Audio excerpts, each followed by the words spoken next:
স্ত্রীর পেটে বাচ্চা, স্ত্রীর পেটে বাচ্চা 9 মাস। কমাস স্ত্রীর পেটে বাচ্চা 9 মাস। ও যে ডাক্তারকে দেখায় সেই ডাক্তারকে বলছে, স্যার আমার বইয়ের পেটে বাচ্চা 9 মাস, আপনার কাছেই তো দেখাচ্ছি, দয়া করে একটু বলবেন আমার বইয়ের পেটের বাচ্চা নরমালে না সিজারে?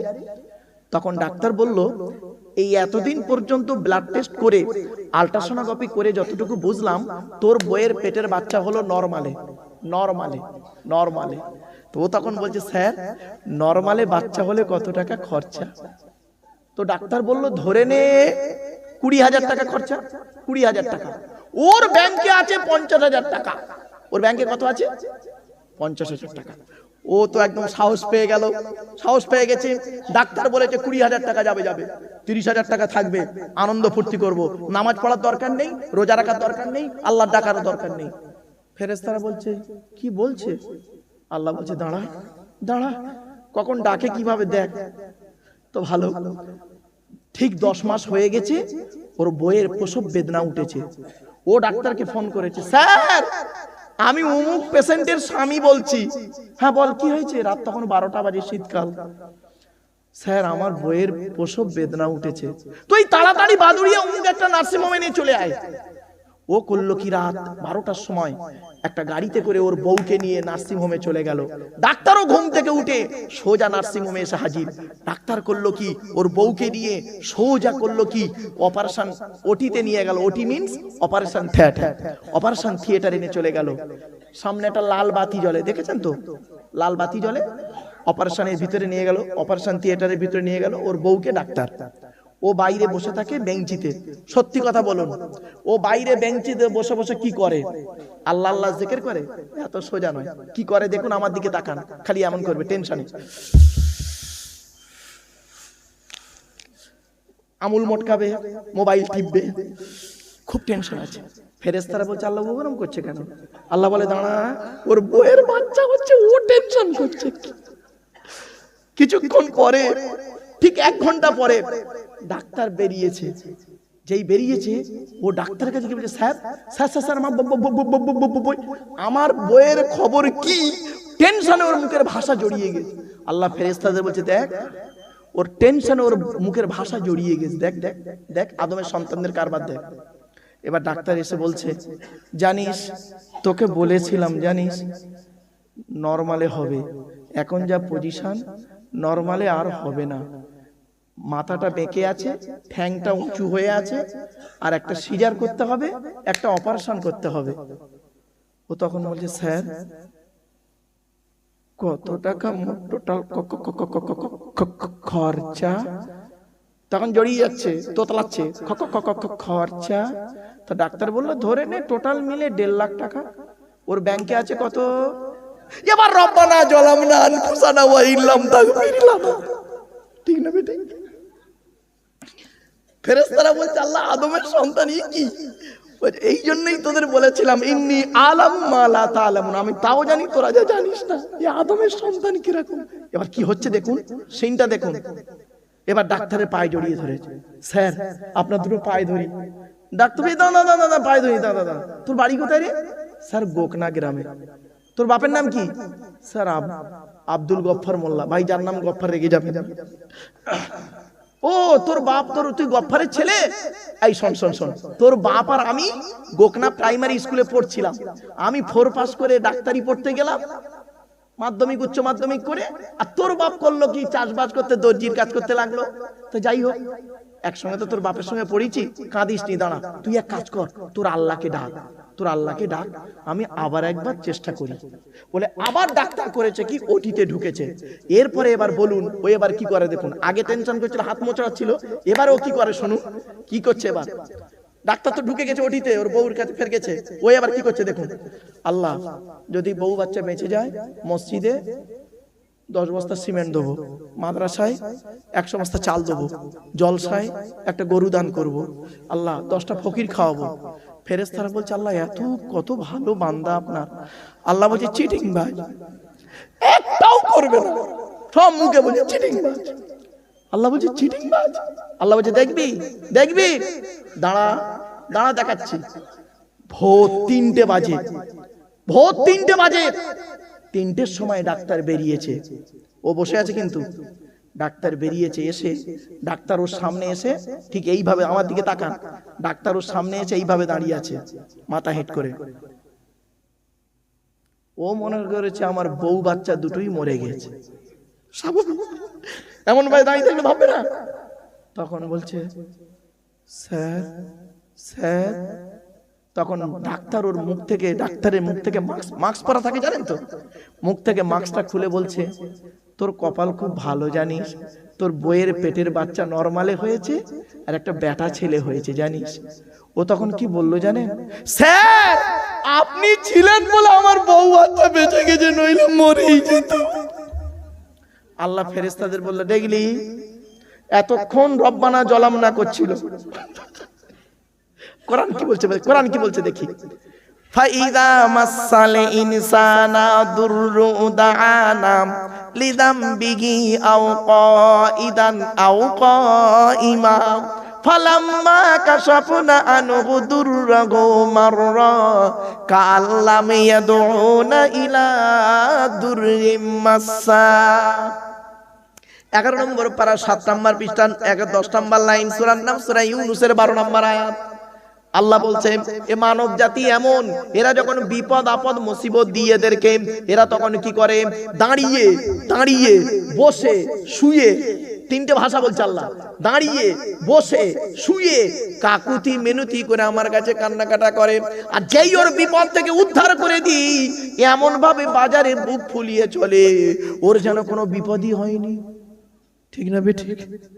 চলো, এই জন্য বলি বাবা, মসজিদ কমিটি হতে গেলে 1 নাম্বার হলো মান আমানা বিল্লাহ, 100% ঈমানদার হতে হবে। 2 নাম্বার হলো ওয়াল ইয়াউমিল আখির।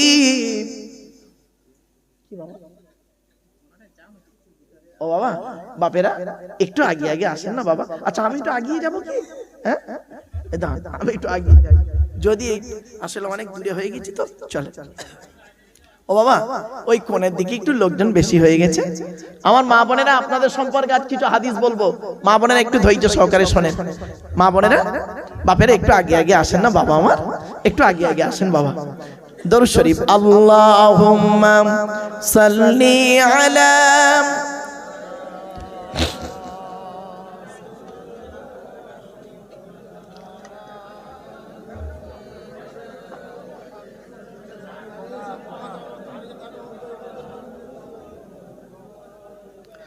ও বাবা, একটা কথা আপনাদের বলি ভাই, যারা আলেম হাফিজ নিচে বসে আছেন, আলেম হাফিজ যারা নিচে বসে আছেন, দয়া করে আমি আপনাদের অনুরোধ করছি, আপনারা দয়া করে স্টেজে চলে আসুন। স্টেজে অনেক বড় জায়গা আছে। যারা আলেম হাফিজ ভাইয়েরা কষ্ট করে নিচে বসে আছেন, আমি তেমন ভালো আলেম নই, আলেমদের ইজ্জত করতে কোনোদিন দ্বিধাবোধ করি না বাপ। যারা আলেম হাফিজ ভাইয়েরা নিচে বসে আছেন কষ্ট করে, স্টেজে চলে আসুন বাপেরা, আসেন ভাইরা। স্টেজে অনেক বড় জায়গা, অনেকগুলো, অনেকজন, 4, 5, 7 জন ধরবে এখন এখানে, চলে আসেন, চলেন। তাহলে 1 নাম্বার হলো মান আমানা বিল্লাহ, যে ব্যক্তি আল্লাহকে 100% বিশ্বাস করবে। 2 নাম্বার হলো কে, ওয়াল ইয়াউমিল আখির, কিয়ামতকে 100% বিশ্বাস করবে। 3 নাম্বার হলো ওয়া আকামাস সালাত, মসজিদ কমিটি ওই লোকটা হবে যে লোকটা 5 ওয়াক্ত নামাজ আদায় করবে। ও বাবা, অনেক মসজিদ কমিটি ভাই আছে গো বাপ, 5 ওয়াক্ত নামাজ পড়ে না। শুনতে হয়তো সাময়িক খারাপ লাগছে, কিন্তু বাস্তব কথা বলছি। 4 নাম্বারটা কোরআন বলছে ওয়া আতাজ যাকাত, যদি তার উপরে যাকাত ফরজ হয় আদায় করতে হবে। 5 নাম্বারটা হলো কোরআন জানিয়ে দিচ্ছে ওয়ালা মিয়াখশা ইল্লাল্লাহ, আল্লাহ ছাড়া কাউকে ভয় করবে না। এই 5টা গুণ যার মধ্যে থাকবে সেই ব্যক্তি মসজিদ কমিটি হওয়ার যোগ্য ব্যক্তি। জোরে বলুন, বাড়ি থেকে ভাববেন। চলো, এতক্ষণ আমি আপনাদেরকে জাস্ট আলোচনাটাকে গোছানোর জন্য, অ্যাটেনশন করানোর জন্য 2-4টে কথা, খুচরো কথা বলে দিলাম। এতক্ষণ আমরা কোরআন দিয়ে আলোচনা করছি, তাই তো বাপ? কোরআন কার বাণী? জোরে বলুন। এখন যার বাণী তার পরিচয় দিইনি আপনাদের, যার বাণী তার পরিচয় দিইনি। এখন আল্লাহর পরিচয় কি? আল্লাহ কোরআনে বলেছেন, এই কোরআনে আল্লাহ বলেছেন আল্লাহর পরিচয় হলো, কোরআনে আছে মোট, টোটাল কোরআনে আছে 4টে। কটা বাপ?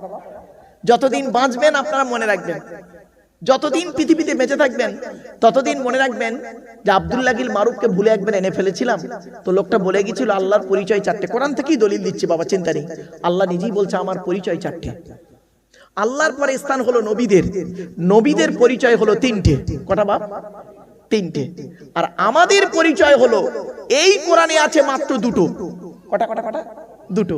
তাহলে আজকে যদি আমি শর্ট টাইমের ভিতরে টু দি পয়েন্টের উপরে আল্লাহর পরিচয় চারটে, নবীদের পরিচয় তিনটে, আমাদের পরিচয় দুটো, এই তিনটে বিষয় যদি আমি বোঝাতে পারি তাহলে কষ্ট করে আসাটা আমার সার্থক, আপনাদের কষ্ট করে জলসা দেওয়াটাও সার্থক। ঠিক না বেঠিক? চলো শুরু করছি। আল্লাহর পরিচয় কটা বলেছি বাপ? চারটা। কি কি? আল্লাহ নিজেই বলছেন। কি বললাম বাপ? উচ্চারণটা ঠিক করুন। কুল নয়, কয় হস্যউলা কুল, কয় বয় হস্যউলা কুল, দুটো কুলের মধ্যে পার্থক্য আছে। কওয়ালা ইয়াকুলু থেকে কুল মানে বলো, আর আকালা ইয়াকুলু থেকে কুল মানে গেলো বা খাও। এজন্য যে ইমামের কোরআন পড়া সহি নেই, ওই ইমামের পেছনে নামাজ পড়া সহি নেই। দেখেন আমরা নামাজ পড়তে গিয়ে কতগুলো ভুল করি, দেখুন চোখের সামনে কটা ভুল বেরোচ্ছে, দেখুন ঝপঝপ করে শুনে নিন। বাপেরা, মুরব্বীরা, মা বোনেরা শুনে নিন। আমরা নামাজ পড়তে গিয়ে কোরআনের সবথেকে ছোট্ট সূরাটা পড়ি কি? ইন্না আতাইনাকাল কাউসার ফাসাল্লি লিরাব্বিকা ওয়ানহার, ফাসাল্লি লিরাব্বিকা ওয়ানহার। এই গলার ভেতর থেকে হেটা উচ্চারণ করবেন, ওয়ানহার, ওয়ানহার, ওয়ানহার নয়, ওয়ানহার, ফাসাল্লি লিরাব্বিকা ওয়ানহার। এর মানে হচ্ছে নবী তুমি তোমার রবের জন্য নামাজ পড়ো, ওয়ানহার এবং কুরবানি করো। আর আমরা উচ্চারণ করি কি? ফাসাল্লি লিরাব্বিকা ওয়ানহার। এর মানে শুনবেন, নবী তুমি তোমার রবের জন্য নামাজ পড়ো, ঝোড়া কোদাল নিয়ে খাল কাটো। কোথাকার মানে কোথায় গেল? আরেকটা দেখেন, আমরা নামাজ পড়তে গিয়ে কি বলি? সূরা ফাতিহা পড়ি, আলহামদুলিল্লাহি রাব্বিল আলামিন। আলহামদু, এই গলার ভেতর থেকে হেটা উচ্চারণ করবেন বাপেরা, আলহামদুলিল্লাহ। আলহামদুলিল্লাহ মানে হয় কি জানেন? সমস্ত প্রশংসা আল্লাহ তোমার। আর আমরা উচ্চারণ করি কি? আলহামদুলিল্লাহ। এর মানে শুনবেন, সমস্ত ছেঁড়া জামা কাপড় আল্লাহ তোমার। হয়েছে? এই ভুল সংশোধন করানোর জন্য কষ্ট করে জলসা দেওয়া। চলুন এগিয়ে যাচ্ছি। আচ্ছা বাপেরা, রমজান মাসে ভোরের বেলা যে খাবারটা আপনারা খান ওকে কি বলেন? জোরে বলুন। সেহরি। শব্দটা সেহরি নয়, শুনে নিন, শব্দটা হলো সাহারি। কি বললাম? সাহারি। দন্তেশয় একার নয়, দন্তেশয় আকার। আচ্ছা, একার আর আকারের পার্থক্যটা কি শুনে নিন। সিনে জেদ দিলে সিহিরুন মানে হলো জাদু করা। এই কোরআনে আছে হাদা সিহরুম মুবিন। সিহরুন মানে জাদু করা, দন্তেশয় একার দিলে সিহরুন মানে জাদু করা হবে। আর সিনে জবর দিলে সাহারুন, দন্তেশয় আকার দিলে সাহারুন শব্দের অর্থ হলো রাতের শেষ অংশের খাবারকে আরবিতে সাহারি বলে। তাহলে শব্দটা কি হবে? সেহেরি না সাহারি? ভুলটা ভাঙলো? বাড়ি থেকে ভাববেন। আর একটা টাটকা ভুল বেরোচ্ছে, দেখুন টাটকা ভুল, চমকে যাবে। স্বামী স্ত্রী সংসার করতে গিয়ে দেখবেন স্বামী তার স্ত্রীকে বিভিন্ন কারণে ইসলামিক একটা শব্দ ব্যবহার করে ডিভোর্স দেয়। শব্দটা কি বলে বাবা? বলুন না, বলুন না, ভয় নেই, বউ যাবে না, আমি এখানে বসে আছি, চিন্তার কোনো কারণ নেই। অনেকে ভয়তে উচ্চারণ করে না। তালাক। কি বলে? কি বলে বাবা? তালাক। শব্দটা তালাক নয়, শুনে যান আজকে, শব্দটা তালাক নয়। শব্দটা কি? শব্দটা হলো তলাক। তলাক। কি বললাম বাবা? তলাক। ওর আরবি উচ্চারণ কি? তোয়েল আমালিফ কফ। বাংলা উচ্চারণ কি? তয়ে বয় লয়াকার ক। তলাক মানে পৃথক দেওয়া, ছেড়ে দেওয়া, ডিভোর্স দেওয়া। আর তেল আমালিফ কফ, তয়াকার লয়াকার ক। তালাক মানে জুড়ে যাওয়া, মিলিত হওয়া, একত্রিত হওয়া, জমা হওয়া। আমরা তলাক না বলে সব তালাক বলি। এই কোরআনে আছে, এই শুনে নিন বাপেরা, এই কোরআনে আছে। তলাক শব্দটা কোরআনের বহু জায়গায় আছে, তালাক শব্দটা কোরআনের এক জায়গায় আছে। এই টোটাল কোরআনের এক জায়গায় আছে এই তালাক শব্দটা। চলো, তালাক শব্দটা কোরআনের কয় জায়গায় আছে? এক জায়গায় আছে। কিছু বলছেন নাকি ভাই? ভাই কিছু বলছেন ভাই?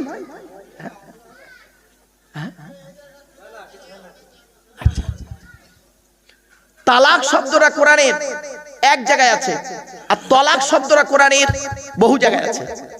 তালাক শব্দটা কোথায় আছে বলে দিচ্ছি, শুনে নিন।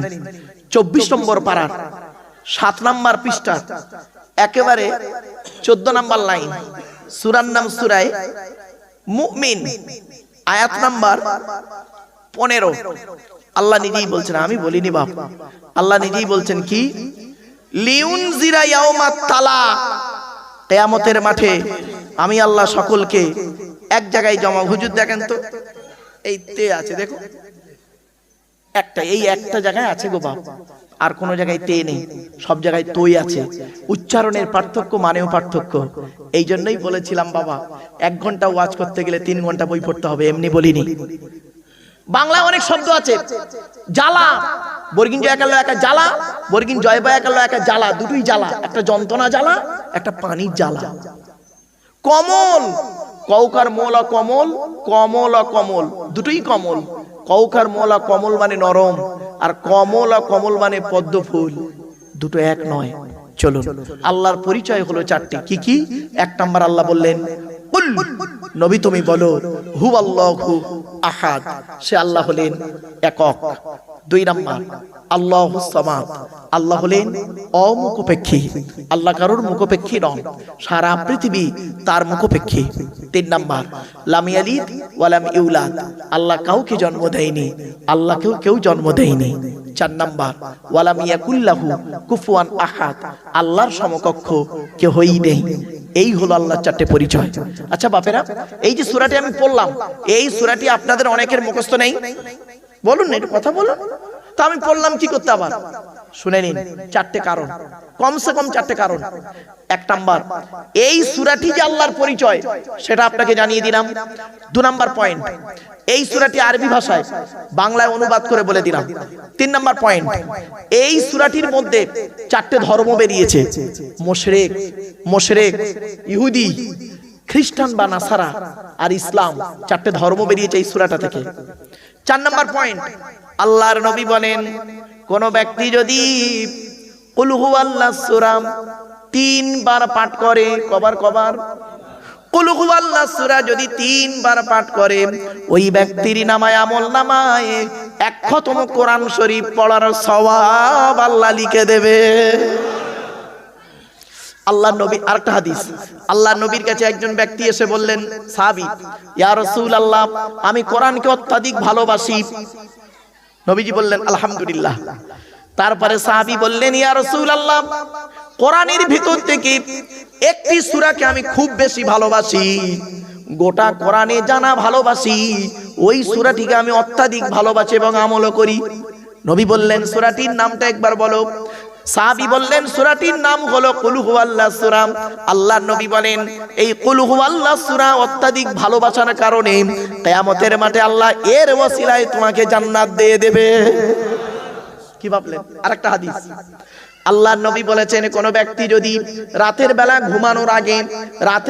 ঘুমানোর আগে ওযু করে কুল হুয়াল্লাহু সূরা যদি 3 বার পাঠ করে, কুল আউযু বিরাব্বিল ফালাক যদি 7 বার পাঠ করে, কুল আউযু বিরাব্বিন নাস যদি 7 বার পাঠ করে, নিজের গায়ে, স্ত্রীর গায়ে, ছেলে মেয়ের গায়ে যদি ফুঁক দেয়, জিন ভূত পরি জাদু বানটোনা কিছুই লাগবে না। মুরব্বিরা, কেন আপনি ইমাম সাহেবের অপেক্ষায় থাকেন? নিজে পারেন না নিজের নাতির গায়ে ফুঁকটা দিতে? বয়স হয়ে গেল 60 বছর, আপনি কেন নিজে আমলটা করলেন না? আপনি ইমাম সাহেবের অপেক্ষায় রইলেন। দুঃখ আমার এই জায়গাটায়, রাগ করবেন না। আমি আপনাদেরকে একটা টেস্ট পরীক্ষা নেব। স্কুলে এখন টেস্ট পরীক্ষা চলছে, আর এই প্যান্ডেলের ভিতরে একটা টেস্ট পরীক্ষা নেব। রাগ করবেন না, কখন নেব বলবো না, বলার টেস্ট পরীক্ষা নিয়েই বলবো ফেল করে গেছে, রাগ করবেন না। আচ্ছা বাপ, এই জলসাটা প্রতি বছর হয় কি আপনাদের? হ্যাঁ, আচ্ছা আগামী বছর এই জলসাটা হবে, এটা কি আপনারা চান? বলুন, একবার হাত তুলে একবার সাপোর্ট করুন তো দেখি। হ্যাঁ চান? হাত তুলুন, লজ্জার কোনো ব্যাপার নেই, হাত তুলতে পারে। হাত নামান, হাত নামান। বাহ, আলহামদুলিল্লাহ, সুন্দর সাপোর্ট করলেন আপনারা, রাগ করবেন না কেউ। কিন্তু এই জলসাটা আগামী বছর হোক, আপনারা চান, ভালো জিনিস, জলসা ভালো জিনিস। আগামী বছর জলসা হওয়ার আগের দিন পর্যন্ত 1 বছর হাতে সময় আছে। এক বছরের ভিতরে প্রতিদিন যদি 30 মিনিট করে কোনো ব্যক্তি 30 মিনিট করে 2 মাস যদি কোনো আলেমের কাছে একটু পড়তে শুরু করে 2 মাসের মধ্যে কোরআন পড়া শিখে নিতে পারবে। এমন কোনো ব্যক্তি আছেন বুক ফুলিয়ে ইমানি জজবা নিয়ে বলতে পারবে? হয়ে গেছে, টেস্ট পরীক্ষা নেওয়া হয়ে গেছে। তার মানে আপনাদের বোঝাতে চাইলাম, আপনারা কোরআন শুনতে চান, শিখতে চান না, আর ইসলাম কোরআন শেখাতে চায়। আমি আব্দুল্লাহিল মারুফ, আমাকে দাওয়াত করেছেন, আমি এখানে এসেছি, কোরআনের আয়াত পড়ে বাংলা মানে করে শোনাচ্ছি। এটা বেশি আনন্দ, মজা পাচ্ছেন না আপনি নিজে কোরআন পড়তে পারলে, মানে করতে পারলে মজাটা বেশি? বলুন বলুন বলুন বলুন। তাহলে এটা কেন পিছিয়ে আছেন? রাস্তার ধারে একটা বিরিয়ানির দোকান আছে, লেখা আছে হাজি বিরিয়ানি, লাল কাপড় জড়ানো একটা হাঁড়ি বসানো আছে। বিরিয়ানির সেন্ট পেলেন, ওটা বেশি আনন্দ না হোটেলের ভিতরে ঢুকে 1 প্লেট বিরিয়ানি নিয়ে খাওয়াটা আনন্দ? এটা যদি এত সহজে বুঝলেন, আব্দুল্লাহিল মারুফ কোরআন পড়ে মানে করছে, এটা বেশি শুনতে আনন্দ না কোরআন নিজে পড়তে পারলে আনন্দ? এখানেই বোঝা গেল আপনারা কোরআন শুনতে চান, শিখতে চান না। শোনো, মাইন্ড করবেন না, আমার ধারণা ঠিক হতে পারে, ভুল হতে পারে। এখানে যত পুরুষ বসে আছেন, বেশিরভাগ পুরুষ কোরআন পড়তে পারে না, ঠিক না বেটি? বলুন বলুন। আমার ধারণা ঠিক হতে পারে, ভুল হতে পারে। এখানে যত পুরুষ বসে আছেন, বেশিরভাগ পুরুষ কোরআন পড়তে পারে না। আর ওখানে যত নারী বসে আছে, মেয়ে ছেলেরা যারা আনাচে কানাচে বসে আছেন, আমার ধারণা ঠিক হতে পারে, ভুল হতে পারে, বেশিরভাগ মেয়ে ছেলে কোরআন পড়তে পারে, ঠিক না বেটি? আচ্ছা, এটা কেন হলো বলুন? এটা কেন পার্সেন্টেজ এত পার্থক্য হলো কেন বলুন? ছেলেরা তো জলসা দেয়, মেয়েরা তো জলসা দেয় না। মেয়েরা জলসা শুনতে আসে, চাঁদা দেয়, ছেলেরা তো কষ্ট করে জলসা দেয়। তাহলে কেন একটা পিছিয়ে গেলে পুরুষরা? কারণটা বলে যাচ্ছি, মূল উৎসটা আজকের খুঁজে বের করে বলে গেলাম, আজকে শুনে যান, বাড়ি থেকে ভাববেন সর্বনাশটা কোথায় করেছেন দেখুন। আচ্ছা হুজুর, আপনাদের এখানে বিয়ে শাদী হয়, বিবাহ হয়, এখন কি দেখাশোনা করে বিয়ে হচ্ছে না সব অনলাইনে আসছে? তো অনলাইনও চলছে আর অফলাইন চলছে, দুটোই চলছে। যাই হোক, যা এমনি হাসির ছলে একটু বললাম, সরি, ক্ষমা চেয়ে নিচ্ছি। চলো, আপনারা যখন মেয়ে দেখতে গিয়েছিলেন, যারা যারা দেখাশোনায় গেছেন, কিয়ামতের মাঠে ধরবে কিন্তু আল্লাহ, চিন্তার কোনো কারণ নেই, দাঁড়ান। যারা দেখাশোনায় গিয়েছিলেন, আপনারা দেখাশোনায় গিয়েছেন, কিভাবে গিয়েছেন? যে ছেলে বিয়ে করবে, যে ছেলে বিবাহ করবে, সে যায়নি, তার তরফ থেকে গিয়েছে 20 জন লোক। 4টে বুড়ো, 4টে জওয়ান, 4টে বিবাহিত, 4টে চারানা আটানা, 4 শ্রেণীর মেয়ে ছেলে, 20 জন লোক গেছেন মোট একটা মেয়েকে দেখতে। যে বিয়ে করবে সে যায়নি। দুপুরবেলা গেলেন, মেয়ের বাড়িতে খেলেন, খাওয়ার পরে বিকেলবেলা মেয়ে দেখছেন। মেয়ে দেখার সময় আপনারা কি করেছেন? মেয়েটা ধরুন উচ্চ মাধ্যমিক পাশ করেছে, সবে পাত্র পাশ করেছে, 18+ বয়স। মেয়েটি এসছে আপনার সামনে ইন্টারভিউ দিতে। আপনারা সব বসে আছেন, সামনে একটা চেয়ার আছে। মেয়েটা আসলো, এসে বলল আসসালামু আলাইকুম। আপনারা বললেন ওয়ালাইকুম আসসালাম। বাহ। তারপরে বললেন বসো মা, বসো। চেয়ারে বসতে দিলেন। প্রথম প্রশ্ন আপনারা কি করেছিলেন? এখানে বসে বসে জবাব দিন। প্রথম প্রশ্ন মেয়েটিকে করেছিলেন, তোমার নাম কি? তো মেয়েটা ধরুন একটা নাম বলল, মোসাম্মাত জঞ্জালি খাতুন, জাস্ট ধরে নিন। তারপরে বললেন তোমার বাপের নাম কি? তো মেয়েটা ধরুন একটা তৈরি করা নাম বলল, আমার বাপের নাম মোহাম্মদ চিটিংবাজ আলী মোল্লা। রাগ করবেন না, আব্দুল গফফার আব্দুল জব্বার বলে ফেসে গেছিলাম এক জায়গায়। কারণ কি জানেন, আমি এই উদাহরণটা দিতে গিয়ে বলে ফেলেছিলাম যে ধরুন মেয়েটি বলল আমার বাপের নাম আব্দুল গফফার মোল্লা, তখন আব্দুল গফফার নামে একজন হাজি সাহেব ওখানে প্যান্ডেলে ছিল, সে উঠে দাঁড়িয়ে বলছে আল্লাহর কসম হুজুর আমার কোনো মেয়ে নেই। সেখান থেকে এই এক্সাম্পলটা চেঞ্জ করে দিয়েছি, জাস্ট একটা তৈরি করা নাম বললাম। তারপরে কি করেছেন? তৃতীয় প্রশ্ন, তোমার মায়ের নাম কি? তো মেয়েটি বলল মোসাম্মাত হিংসুটি বিবি ইত্যাদি। চতুর্থ নাম্বার প্রশ্ন আপনারা কি করেছিলেন? মেয়েটিকে কোরআন পড়তে পারো, ঠিক না বেটি? মেয়েটা বলল জি, পড়ো। অত লোকের সামনে মেয়েটার কোরআন পড়া শুনলেন, ভালো কথা। তারপরে মেয়েটিকে বললেন যাও, চলে যাও, চলে গেল। মেয়ের তরফ থেকে বা ছেলের বাড়ি দেখতে গিয়ে কি সর্বনাশটা করেছেন দেখুন। ছেলেকে গিয়ে কি প্রশ্ন করেছিলেন? 4টে প্রশ্ন করেছিলেন। এই ছেলে, তোমার নাম কি? তোমার বাপের নাম কি? তোমরা ক ভাই বোন? তুমি কি ইনকাম করো? একবারও কি বলেছিলেন এই ছেলে কোরআন পড়তে পারো? এই ছেলে অজুর ফরজ জানো, গোসলের ফরজ জানো, নাপাক থেকে কিভাবে পাক হতে হয় জানো? একবারও বলেননি, খেয়ে চলে এসেছিলেন। ফলে সর্বনাশটা কি হয়েছে?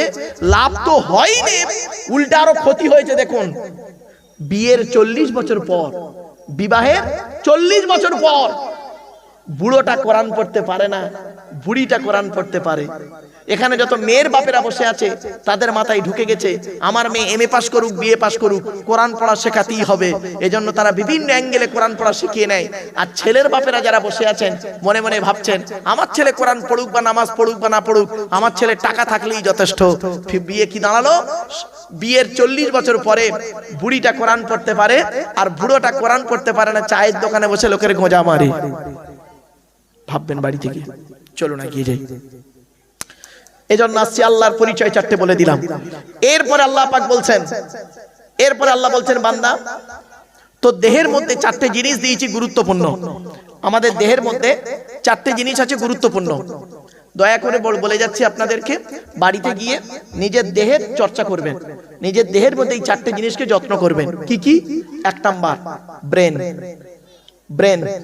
2 number heart, 3 number liver, 4 number kidney.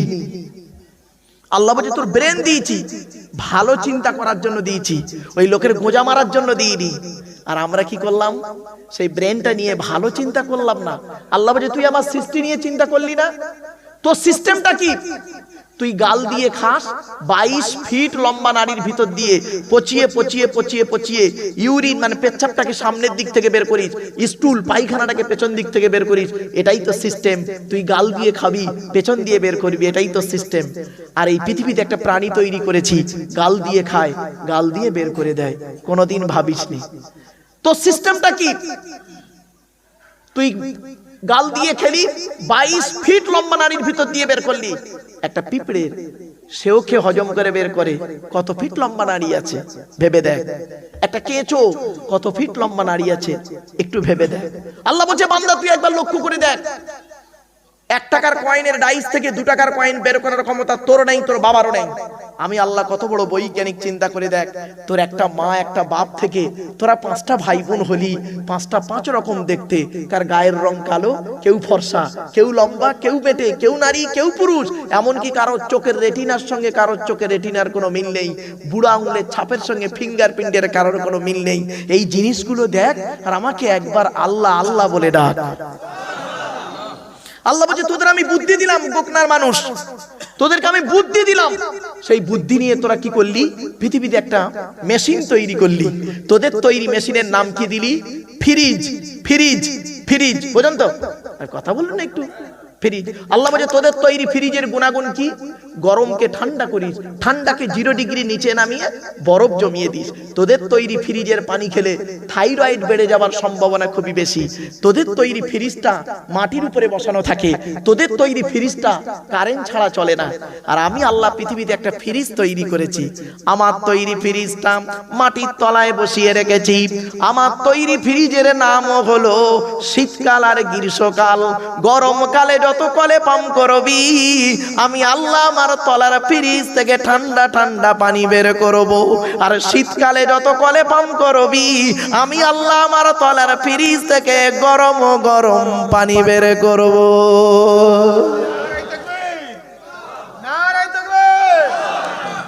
আফারাইতুমুল মা আল্লাযী তাশরাবুন আনতুম আনজালতুমুহু মিনাল মুজনি আম নাহনুল মুনজিলুন।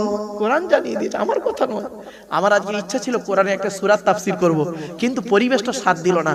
বহুদিন আগে এই গোকনা গ্রামে আমি এসেছিলাম 2000 সালে, আমার মনে আছে গোকনা গ্রামে এসেছিলাম 2000 সালে।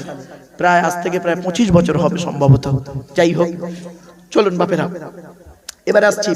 এরপরে আল্লাহ বলছেন তো দেহের মধ্যে আমি 9টা ছিদ্র দিয়েছি। কটা কটা কটা কটা? আমাদের দেহের মধ্যে 9টা ছিদ্র দিয়েছে আল্লাহ। এই 9টা ছিদ্র কি কি শুনে নিন। 2 চোখ, 2 নাক, 2 কান, একটা গাল, 7টা সামনে পেছনে, এই 9টা ছিদ্র। এই 9টা ছিদ্রের যে কোনো একটা ছিদ্রের মাধ্যমে ফেরেশতার দ্বারা আল্লাহ পাক আমাদের আত্মা বের করে নেয়। আপনাদের গ্রামে অনেক মানুষ মারা গেছে, দেখবেন গিয়ে দেখবেন লোকটা মরে গেছে, পেশাব ফিরে ফেলেছে, বুঝে নেবেন ওর আত্মাটা আল্লাহ পাক ওই পেশাবের রাস্তা দিয়ে বের করেছে। কোথায় আছেন? কত মানুষ মারা গেছে দেখবেন লোকটা মরে গেছে, পায়খানা ফিরে ফেলেছে, বুঝে নেবেন আত্মাটা ওর পায়খানা রাস্তা দিয়ে আল্লাহ বের করেছে। কত মানুষ মারা গেছে দেখবেন লোকটা মরে গেছে, চোখটা চেয়ে আছে, লোকটা মরে গেছে, গালটা হাঁ করে আছে, লোকটা মরে গেছে, ঘাটটা বেঁকে আছে, হাতটা খিঁচে আছে। আবার দেখবেন লোকটা মরে গেছে, দেখলে মনে হবে লোকটা ঘুমিয়ে আছে। কিভাবে মরতে চান? ঈমান নিয়ে যদি কবরে যেতে চান, কিছুক্ষণ কোরআন হাদিসের কথাগুলো শুনে আমল করে বাড়ি যান। অনুরোধ করে বলে যাচ্ছি, এ জীবন শুরু হয়েছে আমাদের 150 টাকায়, এ জীবন শেষ হবে 1500 টাকায়। আমার এক বন্ধু কলেজের প্রফেসর, একসঙ্গে পড়াশোনা করতাম, তো ওর খুব ইচ্ছা আমার ওয়াজ শুনবে এই চটে বসে। একজন প্রফেসর লোক চটে বসতে খারাপ লাগছে, আমার বন্ধু লোক। তা আমি বলছি ভাই আপনি স্টেজে আসুন, বলে না ভাই আমি আপনার মুখ দেখবো, ওয়াজ শুনবো। তা ভালো কথা। তা আমি ওয়াজ করতে করতে করতে করতে বলেছি, এ জীবন শুরু হয়েছে আমাদের 150 টাকায়, এ জীবন শেষ হবে 1500 টাকায়। তখন পট করে বন্ধুটা বলছে, ভাই এ কি করে হলো? আমি প্রফেসর, আমার বউ প্রফেসর, আমার বাপ প্রফেসর, মা প্রফেসর, আমরা 4 জন প্রফেসর। সরকার আমাদের এক মাসে মাইনে দেয় 5 লাখ টাকার বেশি, মানে সকলের মাইনে মিলে 5 লাখ টাকার উপরে মাইনে আমাদের সকলের মাইনে একত্রিত করলে 5 লাখের উপর হয়। তা আপনি বললেন জীবন শুরু হয়েছে 150 টাকায়, কি করে হয়? অতগুলো লোকের সামনে বলেছিলাম, বন্ধু যেদিন মায়ের পেট থেকে এসেছিলেন সেদিন সব থেকে দামি কাপড়টা কে কিনে দিয়েছিল? তা বলছে আমার আব্বা। আমি বললাম কাপড়টা নিজে পরতে পেরেছিলে? বলছে না। তার দাম কত ছিল? বলছে 1 থেকে 150 টাকা। আল্লাহ বলছে আব্দুল্লাহিল মারুফ, জীবনের প্রথম কাপড় তুই নিজে পরতে পারলি না, অন্যেই তোকে পরিয়ে দিল, তার দাম হলো 150 টাকা। এ জীবন শুরু হয়েছে তোর 150 টাকায়। আর যেদিন তুই মারা যাবি তোর লাশটা যদি পাওয়া যায়, যদি লাশ পাওয়াই না যায় তো হয়ে গেল। লাশটা যদি পাওয়া যায়, তোর যে কাপড়টা পরানো হবে তার দাম হবে 1000 থেকে 1500 টাকা। তুই নিজে পড়তে পারবি না, অন্যেই তোকে পরিয়ে দেবে। এ জীবন শুরু হলো 150 টাকায়, এ জীবন শেষ হবে 1500 টাকায়। আর বাকি যা চোখ কান নাক হাত পা মুখ ব্রেন বিবেক বুদ্ধি দিয়ে গাড়ি বাড়ি জায়গা জমি বিল্ডিং বালাখানা করেছেন, ওই গীতার সারাংশ হয়ে গেছে। গীতার সারাংশটা কি শুনে নিন। যা হয়েছে তা ভালোই হয়েছে, যা হচ্ছে তা ভালোই হচ্ছে, যা হবে তা ভালোই হবে।